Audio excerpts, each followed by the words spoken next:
और chapter number 1 जो हमारा है जी वो है रियल नंबर्स। रियल नंबर्स के अंदर कई टाइप के नंबर्स आते हैं, उनको अलग अलग पार्टीशन है, कैसे किस नंबर को किस तरह से विभाजित किया गया है, कैसे कहा कैसे क्लासिफिकेशन हुआ है, वो आज आप लोगों को समझाने की कोशिश करें। रियल नंबर में इस चित्र के माध्यम से आप देखिए, जो सबसे छोटे वाला पार्ट है, ये ग्रीन वाला पार्ट, जो ग्रीन वाला पार्ट है, इसमें हम नेचुरल नंबर्स को डालते हैं जी, नेचुरल नंबर्स से। या फिर किसी छोटे बच्चे से भी यदि आप काउंटिंग सुनेंगे तो वो 1 से ही शुरू करेगा, ठीक है जी। तो ये इसको बोलते हैं नेचुरल, ये ऑटोमेटिक हमारे अंदर से आवाज आती है, ठीक है जी। तो इस दुविधा से बचने के लिए वहां पर ये चीज निकाली गई कि हम लोग कोई नया सिंबल बनाने की बजाय एक ऐसा सिंबल बनाएं जिसको यदि हम रिपीट करें या फिर जिसकी मदद से हम काउंटिंग को सरल बना सकें। नमस्कार साथियों, आज हम लोग जो है क्लास 10 का चैप्टर नंबर 1 शुरू करने जा रहे हैं और अपने सिलेबस का आगाज करेंगे हम। और इसी प्रकार हम जो है डेली आपको क्लास 10 के गणित की कक्षा के लगभग हर चैप्टर और क्वेश्चंस की प्रैक्टिस कराएंगे, ठीक है जी। तो आज चैप्टर नंबर 1 को हम शुरू कर रहे हैं। चैप्टर नंबर 1 जो है क्लास 10 में वो है जी रियल नंबर्स। और रियल नंबर्स में बहुत कुछ सीखने को है और बहुत कुछ आपको सिखाने की कोशिश करेंगे, ठीक है जी। ज़्यादा समय ना लगाकर आज ही क्लास को शुरू करते हैं। देखिए, जैसा कि आप लोग देख सकते हैं बोर्ड के ऊपर, क्लास 10 और चैप्टर नंबर 1 जो हमारा है जी वो है रियल नंबर्स। रियल नंबर्स के अंदर कई टाइप के नंबर्स आते हैं, उनको अलग अलग पार्टीशन है, कैसे किस नंबर को किस तरह से विभाजित किया गया है, कैसे कहा कैसे क्लासिफिकेशन हुआ है, वो आज आप लोगों को समझाने की कोशिश करेंगे। जैसे कि यहाँ पर आप देख पा रहे हैं, एक छोटा सा ओवरव्यू दिया गया है रियल नंबर्स का, जिसमें रियल नंबर्स को 2 पार्ट्स में डिवाइड किया गया है, जो है rational and irrational. Real parts को 2 पार्ट्स में डिवाइड किया गया है, जिसमें एक होता है रेशनल और एक होता है इरेशनल। इरेशनल में नेगेटिव भी हो सकती है वैल्यू, पॉजिटिव भी हो सकती है, लेकिन इरेशनल के अंदर जो है जी इरेशनल होता क्या है वो अभी आप लोगों को आगे और डिस्कस करूंगा मैं। इस ग्राफ के माध्यम से केवल आप ये देखने की कोशिश करें कि रियल नंबर्स को किस किस तरीके से विभाजित किया गया है। तो रेशनल नंबर्स के आगे फर्दर 2 पार्ट्स हैं, जिसमें आते हैं जी आपके नॉन इंटीजर्स और इंटीजर्स। अब नॉन इंटीजर भी 2 टाइप के हैं, एक नेगेटिव होता है और एक पॉजिटिव होता है। बाकी ये गलत है भाई, नेगेटिव पॉजिटिव का कोई केस नहीं इसमें, जब नॉन इंटीजर ही हो गया तो, ठीक है जी। और बाकी इंटीजर के केस में आ जाइए, नेगेटिव इंटीजर जो है जी आपके नेगेटिव भी हो सकते हैं, नेचुरल नंबर्स यानी कि पॉजिटिव इंटीजर्स बोल देते हैं, और 0। ये इस तरीके से आपका रियल नंबर्स का क्लासिफिकेशन होता है। आइए अब इसको आगे और ब्रीफ में पढ़ने की कोशिश करते हैं। आज आप लोगों को केवल चैप्टर नंबर 1 का इंट्रोडक्शन देने वाला हूं कि हम चैप्टर 1 में क्या क्या चीजें पढ़ेंगे। तो देखिए जी एक बार रियल नंबर के बारे में, रियल नंबर क्या है। रियल नंबर में इस चित्र के माध्यम से आप देखिए, जो सबसे छोटे वाला पार्ट है, ये ग्रीन वाला पार्ट, जो ग्रीन वाला पार्ट है, इसमें हम नेचुरल नंबर्स को डालते हैं जी, नेचुरल नंबर्स को। अब नेचुरल नंबर क्या होते हैं जी? नेचुरल नंबर आप नाम से ही पता कर सकते हैं कि नेचुरल का मतलब है जो हमें नेचर ने दिए हैं, जो प्रकृति की दृष्टि से हमें ऐसे ही मिले हैं, जिसमें हमारा कोई योगदान नहीं है। जैसे यदि मान लिया आपसे बोला जाए कि भाई आप काउंटिंग सुनाइए, तो आप काउंटिंग सुनाना शुरू करेंगे जी, 1 2 3 4 5 इस तरीके से। या फिर किसी छोटे बच्चे से भी यदि आप काउंटिंग सुनेंगे तो वो 1 से ही शुरू करेगा, ठीक है जी। तो इसको बोलते हैं नेचुरल, ये ऑटोमेटिक हमारे अंदर से आवाज आती है। इसके लिए हमें सोचने की जरूरत नहीं होती कि हमसे पूछा क्या गया है, ठीक है जी। तो जब काउंटिंग की बात करी तो 1 से शुरू करते हैं, तो वो ऑटोमेटिक नेचुरल है। तो इसीलिए जो हमारे नेचुरल नंबर्स हैं वे 1 से शुरू होकर, यानी कि 1 2 3 4 और अप टू इन्फिनिटी तक, यानी कि जहां तक भी काउंटिंग हो वहां तक जाएंगे।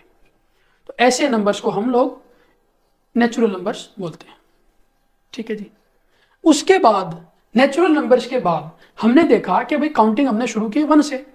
अब 1 2 3 4 5 6 पहले सब छोटी काउंटिंग थी, यानी कि आप ये कह सकते हैं कि बड़ा व्यापार नहीं था, छोटी छोटी चीजों की काउंटिंग होती थी। तो उसके लिए 1 2 3 4 5 7 तक ही काम चल जाता था। लेकिन फिर लोगों ने हिसाब लगाया कि भाई जैसे जैसे मान लिया यदि हमारी संख्या बढ़ेगी, अब संख्या यदि बढ़ेगी तो सिंबल्स भी बढ़ेंगे। जैसे 1 के लिए हमने 1 ले लिया, 2 के लिए 2 को लिखा, 3 के लिए लिखा, तो ऐसे कितने सिंबल्स हम लोग याद करेंगे, ठीक है जी। तो इस दुविधा से बचने के लिए वहां पर ये चीज निकाली गई कि हम लोग कोई नया सिंबल बनाने की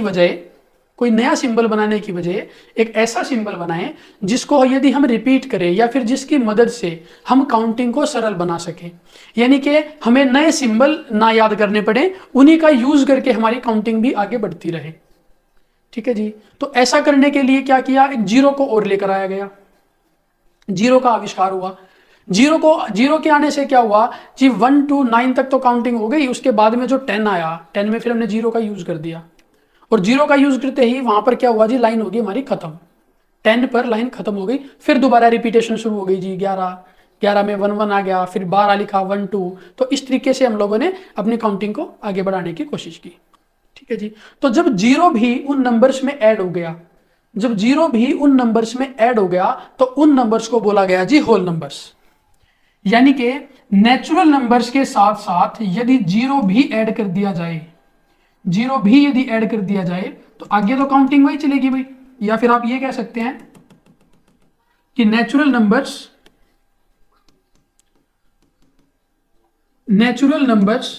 प्लस जीरो, यानी कि नेचुरल नंबर्स में यदि जीरो भी हम काउंट कर लें तो हमारे पास जो नंबर बनेंगे वो बनेंगे जी होल नंबर्स। होल नंबर कहां से कहां तक हो गए जी, व्हाइट पार्ट से लेकर और ग्रीन पार्ट तक, ये सारा हिस्सा। ठीक है जी। ये वाला इतना सारा का सारा जो पार्ट होगा वो होल नंबर्स को दिखाएगा। क्लियर है जी। इसके बाद में जब होल नंबर्स हमने पढ़े तो फिर हम चले कि भाई यदि हम लोग काउंटिंग के हिसाब से चले तो हमने जीरो भी ले लिया, लेकिन जैसे जैसे आगे व्यापार बढ़ा, अब काउंटिंग बढ़ती जा रही है भाई, हिसाब किताब बड़ा होता जा रहा है। फिर देखा गया कि यदि किसी को प्रॉफिट हो रहा है तो किसी ना किसी को लॉस भी होगा भाई। पैसा तो मार्केट में उतना ही रहेगा ना जितना था। ठीक है जी। वो मेरे पास से दूसरे के पास गया, दूसरे के पास से तीसरे के पास सॉरी। ठीक है जी। तो उसमें क्या हुआ भाई, अब मेरे पास से यदि पैसा जा रहा है तो मेरे पास तो उसकी सब्ट्रैक्शन हुई ना, मेरे पास तो पैसा कम हुआ। ठीक है जी। मेरे पास तो पैसा कम हुआ और सामने वाले के पास पैसा जुड़ गया। तो वैल्यू जब जुड़ती जा रही है तो पॉजिटिव की तरफ जा रही है। लेकिन मैंने देखा भाई मेरे पास जो सामान था वो भी बिक गया, और मेरे पास जो पैसा था वो भी चला गया, और फिर भी सामने वाला बोल रहा है कि आपने मेरे 2000 रुपये और देने हैं। ठीक है जी। सामने वाला बोल रहा है जी आपने 2000 रुपये और देने, मेरे पास पैसे भी नहीं है और फिर भी बोल रहा है जी 2000 और देने हैं। अब वे 2000 कहां से आएंगे, वे 2000 मेरे गए जी माइनस में नेगेटिव में। बात समझ पा रहे हैं। वे जो 2000 रुपये मुझे देने हैं, मेरे पास तो है नहीं लेकिन फिर भी देने तो हैं भाई, तो वो जो है रिजर्व में रख दिए गए, यानी कि माइनस में है, जब भी आएंगे मुझे देने पड़ेंगे। ठीक है। तो ऐसे नेगेटिव वैल्यूज का भी आविष्कार हुआ, ऋणात्मक संख्याओं का। तो जब ऋणात्मक संख्याओं के बारे में बात की गई तो देखा कि भाई plus values, zero and negative values. अब नेगेटिव वैल्यूज भी आ गई तो इन सब को मिलाकर एक सेट बनाया गया। इन सब का जो एक कॉम्बिनेशन होगा उसको बोल देते हैं हम इंटीजर्स।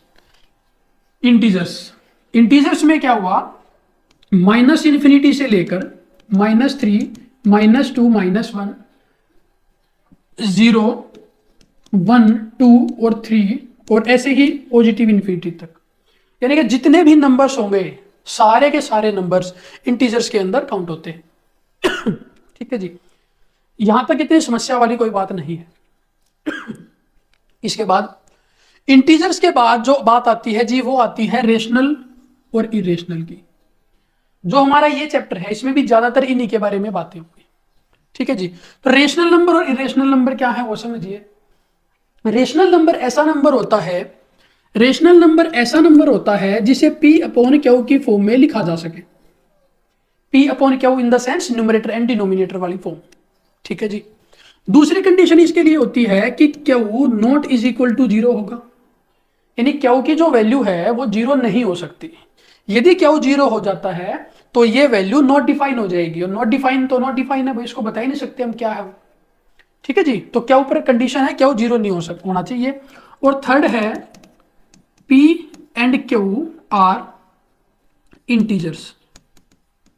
P और Q जो है भाई इंटीजर होने चाहिए। ठीक है जी। न्यूमरेटर और डिनोमिनेटर की फॉर्म में इंटीजर्स आपको यदि देखने को मिलते हैं तो ये तीनों के तीनों कंडीशन जहां सेटिस्फाई हो जाएंगी उस नंबर को हम रेशनल नंबर बोल सकते हैं। ठीक है जी। रेशनल नंबर बोल सकते हैं। जैसे कि यदि मैं आपसे कहूं कि भाई 0.5 0.5, क्या ये एक रेशनल नंबर है? तो आप कहेंगे जी P अपॉन क्यू की फॉर्म तो नहीं है, P अपॉन, पहली ही कंडीशन नहीं लग रही भाई, तो P अपॉन क्यू की फॉर्म तो नहीं है। मैंने कहा है कि P अपॉन क्यू की फॉर्म में लिखा जा सके, इस पर गौर करना है भाई। मैंने ये नहीं कहा कि जो P बाई क्यू की फॉर्म में हो, मैंने कहा है जिसे P बाई क्यू की फॉर्म में लिखा जा सके, ऐसे नंबर्स को रेशनल नंबर कहते हैं। ठीक है जी, तो क्या हम इसको P अपॉन क्यू की फॉर्म में लिख सकते हैं? जी बिल्कुल लिख सकते हैं। हमने डेसिमल को हटाना सीखा है, तो डेसिमल जब हटेगा तो डेसिमल के बाद कितने डिजिट्स है जी? सिंगल डिजिट है, तो अपॉन में कितना आएगा? 10। अब इसको सोल्व करते हैं तो ये वैल्यू हो जाएगी जी 1/2, 1/2। अब ये P बाई क्यू फॉर्म में आ चुकी है। अब आप चेक कीजिए कि ये रेशनल है या नहीं। तो P बाई क्यू फॉर्म आपको देखने को मिल रही है जी, फर्स्ट कंडीशन क्लियर। दूसरी कंडीशन है Q not is equal to 0, तो क्यू की वैल्यू यानी कि जो डिनोमिनेटर है वो मेरा 0 नहीं है, सेकंड कंडीशन भी क्लियर। और थर्ड कंडीशन थी P and Q R integers, P और Q जो है इंटीजर होने चाहिए, तो P यानी कि 1 और Q यानी कि 2, तो दोनों के दोनों इंटीजर्स हैं, तो this number is a rational number. Clear है जी? यहां तक कोई भी डाउट है तो आप पूछ सकते हैं। ठीक है जी, कमेंट में डाल दीजिए, यदि आपको कोई डाउट है तो आप कमेंट में डाल दीजिए। क्लियर जी यहां तक? अब यहां पर आपने देखा भाई 0.5 जो हमारा एक रेशनल नंबर बन गया, 0.5 जो है मेरा एक रेशनल नंबर बन गया, तो यहां से हमें क्या पता लगा कि डेसिमल वाली वैल्यूज भी रेशनल नंबर हो सकती हैं। पता लगा जी नई बात का? डेसिमल वाली वैल्यूज भी रेशनल नंबर हो सकती हैं। और कैसी डेसिमल वाली वैल्यूज? वे डेसिमल वाली वैल्यूज जो या तो कहीं ना कहीं रिपीट हो रही हैं या फिर टर्मिनेट हो रही है। ध्यान से समझना जी, रेशनल नंबर्स में यदि डेसिमल्स वाला कंसेप्ट आए तो आपको यह ध्यान रखना है, डेसिमल या तो टर्मिनेट होना चाहिए, टर्मिनेट का मतलब एक टाइम ऐसा है कि रिमाइंडर 0 हो जाए, ठीक है जी, या फिर रिपीट होना चाहिए, यानी कि क्वेश्चन जो है रिपीट होना शुरू हो जाए। कैसे? देखिए, मान लीजिए मेरे पास एक नंबर है 1/3, 1/3। यदि मैं 1 को 3 से डिवाइड करूं तो वैल्यू कितनी आएगी भाई? 0.3333। ये बार बार यही आता चला जाएगा, तो इसको बार बार ना लिखकर हम इसको 0.3 के ऊपर बार लगा देते हैं। इसका मतलब यही है कि ये रिपीट हो रहा है। ठीक है जी, तो ये नंबर भी आपका एक रेशनल नंबर कहलाएगा। या फिर मान लिया आपके पास एक नंबर है 6/5, 6/5। ठीक है जी, यदि हम इसको डिवाइड करने की कोशिश करते हैं तो 6 को यदि डिवाइड करेंगे 5 से तो 5 1 जा 5, 1 बचा। अब आगे कुछ नहीं है तो 0 उतार लेंगे पॉइंट लगाकर। ठीक है जी, तो 5 2 जा 10, रिमाइंडर 0 आ गया, रिमाइंडर 0 आ गया, तो मेरा जो क्वेश्चन है वो टर्मिनेट हो गया ना भाई, आगे तो डिवाइड नहीं होगा ना क्योंकि डिवीजन कंप्लीट हो गया। तो ऐसा नंबर जो डिवाइड करने पर कंप्लीट डिवाइड हो जाए इसको बोलते हैं हम टर्मिनेटिंग, इसको हम बोलते हैं जी टर्मिनेटिंग, और इसको बोलते हैं जी हम रिपीटिंग। इतनी बात आ रही है समझ में? टर्मिनेटिंग और रिपीटिंग, या तो टर्मिनेट हो जाओ या रिपीट हो जाओ, ऐसे नंबर्स को हम बोलेंगे रेशनल नंबर। इसके बाद बात आती है जी इरेशनल की। इरेशनल ये नंबर है सबसे डीठ, ये किसी की नहीं मानते जी। ठीक है, तो इरेशनल नंबर क्या करते हैं? इरेशनल नंबर कहते हैं भाई ना तो हम टर्मिनेट होंगे, तो नॉन टर्मिनेटिंग, और ना ही हम रिपीट होंगे, यानी कि हम तो अपने हिसाब से चलेंगे जी। Non terminating and non repeating, ना तो हम टर्मिनेट होंगे यानी कि ना तो हम किसी के दबाव में आएंगे, और ना ही रिपीट होंगे यानी कि ना ही हम किसी के हिसाब से चलेंगे, हम अपने हिसाब से चलेंगे जी खुला, और चलते ही रहेंगे। ठीक है जी, इसके कुछ एग्जांपल्स हैं, जैसे कि मान लिया आपके पास है पाई, √3, √7, √11, ऐसी कुछ टर्म्स। ठीक है जी, ज्यादा समय ना लगाते हुए आगे चलते हैं इरेशनल नंबर्स के बाद। इसके बाद जो आप चैप्टर 1 में पढ़ेंगे वो आप पढ़ेंगे जी fundamental theorem of arithmetic. Fundamental theorem of arithmetic, इसमें क्या होता है? ये थ्योरम कहती है कि every composite number can be written as a product of primes in one and only one way. ये कहता है कि कोई भी एक कंपोजिट नंबर प्राइम नंबर्स के प्रोडक्ट में केवल एक ही तरीके से लिखा जा सकता है, यानी कि जब हम उसको प्राइम नंबर्स के फैक्टर में तोड़ेंगे, प्राइम फैक्टर्स में तोड़ेंगे, तो वो केवल एक यूनिक सॉल्यूशन उसका निकल कर आएगा। ठीक है जी, कंपोजिट नंबर कौन सा होता है जी? कंपोजिट नंबर वो होता है जिसको प्राइम नंबर्स में तोड़ा जा सके, यही तो बताया। या फिर आप ये कह सकते हैं कि जिसके मोर देन 2 फैक्टर्स हो, ऐसे नंबर को हम कंपोजिट नंबर कहते हैं। ठीक है जी। देखिए जैसे कि 48 दिया गया है, जैसे कि 48 दिया गया है। अब 48 को मैं कैसे लिख सकता हूं भाई? 48 को मैं कैसे लिख सकता हूं? 48 को मैं लिख सकता हूं जी 2 इंटू 24 लिख सकता हूं जी, 2 इंटू 24। ठीक है जी। लेकिन जो 2 है वो तो एक प्राइम नंबर है, लेकिन ये तो प्राइम नहीं है भाई, ये तो कंपोजिट है। ये नंबर तो कंपोजिट है, इसका मतलब इसको और तोड़ना है, इसको और तोड़ देंगे जी। 24 को मैं लिख सकता हूं 2 इंटू 12 लिख सकता हूं जी, 2 इंटू 12। लेकिन फिर वही बात भाई, ये तो प्राइम हो गया लेकिन ये फिर से कंपोजिट आ गया, इसको फिर तोड़ देंगे। 12 को लिख सकते हैं जी 2 इंटू 6, ये 6 फिर टूटेगा आगे, दैट इज 2 इंटू 3। अब आप देखें सारे के सारे जो नंबर्स हैं वो आपको प्राइम नंबर्स दिखेंगे। तो बस ऐसे ही आपको प्राइम फैक्टर्स में तोड़ना है किसी कंपोजिट नंबर को।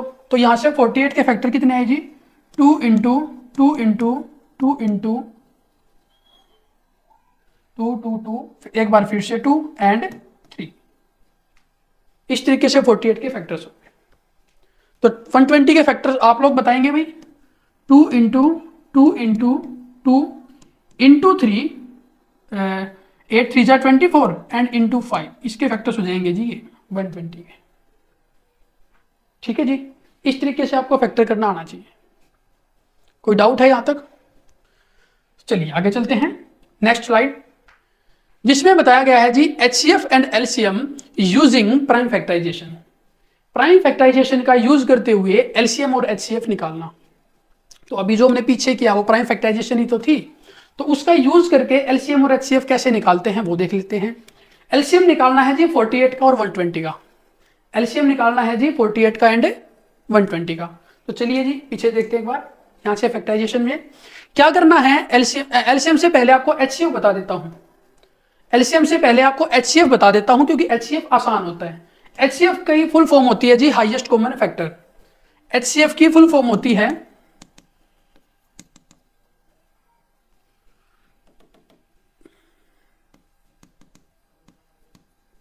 हाईएस्ट कॉमन फैक्टर, और LCM की होती है जी लीस्ट कॉमन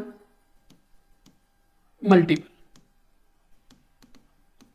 ठीक है जी। तो HCF क्या कहता है? HCF कहता है हाईएस्ट कॉमन फैक्टर, यानी कि बड़े से बड़ा वो फैक्टर जो इन दोनों में कॉमन हो। बड़े से बड़ा वो फैक्टर जो इन दोनों में कॉमन हो, तो वो निकाल लेते हैं जी। देखिए यहां पर हमने इनके फैक्टर तोड़ रखे हैं बिल्कुल।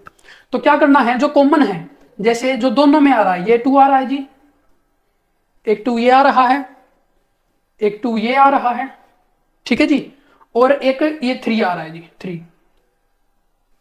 क्लियर है? जो दोनों में होगा वो HCF होगा, बात खत्म। तो क्या है जी HCF? HCF क्या है जी? 2 into 2 into 2 into 3, that is 24। जो इन दोनों का HCF आएगा वो आएगा जी 24।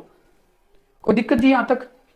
इसके बाद LCM में कुछ नहीं है जी। क्या करना है, जो HCF आया वो लिख दीजिए आप एज इट इज, जो HCF आया वो लिख दीजिए एज इट इज, और जो फैक्टर एक्स्ट्रा बच गए, जो फैक्टर यहां से एक्स्ट्रा बच गए थे, कौन कौन, 2 और 5, उसको और मल्टीप्लाई कर दीजिए।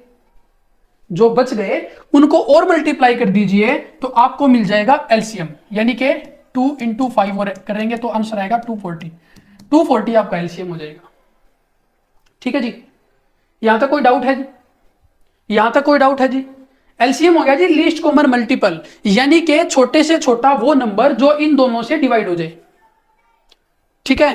और HCF का मतलब हो गया हाईएस्ट कॉमन फैक्टर, यानी कि बड़े से बड़ा वो नंबर जो इन दोनों को डिवाइड कर दे। इतना सा डिफरेंस है। ठीक है जी। आगे देखते हैं। देखिए इसके बाद जो हमें सीखना है वो है relation between LCM and HCF। LCM और HCF के बीच में क्या रिलेशन होता है उसके बारे में बात कर रहे हैं। LCM और HCF पर इसमें क्या होता है भाई, इसमें कंडीशन होती है कि first number into second number is equal to LCM into HCF। इसके ऊपर भी आपका क्वेश्चन बनता है जी फर्स्ट चैप्टर से। ये आपको ध्यान रखना है कि पहले नंबर की यदि दूसरे नंबर से मल्टीप्लाई कर दी जाए और LCM और HCF को आपस में गुणा कर दिया जाए तो दोनों आपस में बराबर होते हैं। कैसे यूज करते हैं वो देखिए। जैसे यहाँ दिया गया है जी फर्स्ट नंबर 120, सेकंड नंबर, ये थर्ड नंबर नहीं है भैया, ये HCF आएगा यहाँ, ये HCF आएगा, ठीक है जी। तो फर्स्ट नंबर है 120, ये लिख दिया जी यहाँ 120 इंटू सेकेंड नंबर है जी मेरा 48, सेकेंड नंबर है जी 48, और HCF दिया गया है 24, HCF दिया गया है 24, ये लिख दिया जी। कोई डाउट जी यहाँ तक? ठीक है, तो एलसीएम निकालना है। एलसीएम के लिए क्या करेंगे, 24 को यहां शिफ्ट कर देंगे। तो जैसे ही 24 यहां आएगा, जैसे ही 24 यहां आएगा, इसको डिवाइड करेगा भाई, और 24 से 48 डायरेक्ट कटेगा 2 पर, तो एलसीएम कितना मिल जाएगा हमें, 240। एलसीएम कितना मिल जाएगा भाई, 240, जो कि हमारा इसका आंसर भी होगा। अभी आप पीछे देखेंगे हमने एलसीएम निकाला था, कितना आया था, 240 ही आया था जी, वही वहां पर शो हो रहा है। तो फॉर्मूले के द्वारा भी हम लोग HCF एलसीएम निकाल सकते हैं यदि हमें इनमें से दो चीजों का पता हो। और लास्ट चीज जो इस चैप्टर में है, जो मेन है, जिस पर क्वेश्चन भी आता है, फिक्स आता है जी, क्या है, prove root 2 is irrational, prove root 2 is irrational number. तो ये इरेशनल नंबर प्रूव करना भी सिखाऊंगा, ठीक है जी। ये किस पर बेस्ड है, ये इस थ्योरम पर बेस्ड है जी। इस थ्योरम का आपको रिवीजन करना है और एक्सरसाइज, ये जो चैप्टर है हमारा ये कंप्लीट हो जाएगा, ठीक है जी। ये थ्योरम क्या कहती है, ये थ्योरम कहती है let P be prime number, कि P जो है वो एक प्राइम नंबर है। If P divides A square, यदि P जो है वो A स्क्वायर को डिवाइड कर रहा है, देन P डिवाइड्स A, तो P जो है A को भी डिवाइड करेगा, ठीक है जी। तो जो P है वो A को भी डिवाइड करेगा।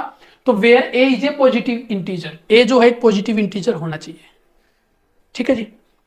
ये थ्योरम इसमें यूज होती है, तभी हम रूट 2 का इरेशनल प्रूव कर देते हैं बाई कंट्राडिक्शन, ठीक है जी। तो आज की क्लास जो है हम लोग खत्म करते हैं। इसमें यदि आपको फिर भी कोई डाउट रहता है तो आप प्लीज कमेंट कीजिए और हमें बताइए, ठीक है जी। नमस्कार, जय श्री राम।